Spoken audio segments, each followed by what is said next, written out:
Korang nak pergi bercuti, teringin nak rasa suasana sejuk yang ada salji tu. Tapi malas nak fikir pasal bajet luar negara. Tak payah pening-pening dah. Dalam Malaysia pun dah ada tempat salji tau.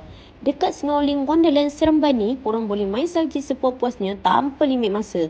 Harga tiket pun murah je. Dewasa RM60, kanak-kanak RM50. Korang boleh beli walk-in ataupun online. Dua-dua pun boleh. Jangan risau, baju terbaik korang nampak ni dah termasuk sekali dengan harga tiket tau. Cuma saya nak pesan, korang bawa lah glove dan stopper sendiri sebab dekat dalam tu memang sejuk sangat. Kalau nak beli dekat situ pun boleh, tapi harga dia mahal lah. Dalam RM15 sepasang.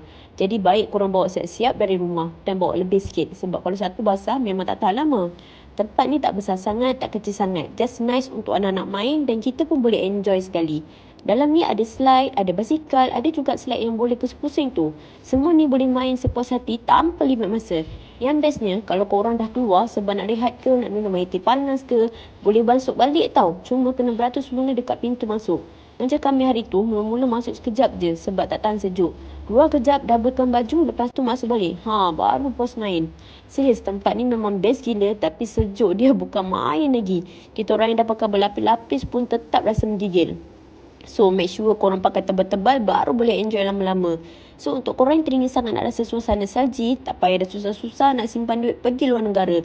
Datang je dekat Snorkeling Wonderland Seremban ni, main puas-puas, bawa anak enjoy dan sekeluarga. Boleh OOTD dekat sini. Tempat dia pun just nice, memang cantik sangat. Okay, jumpa korang dekat sini tau. Bye.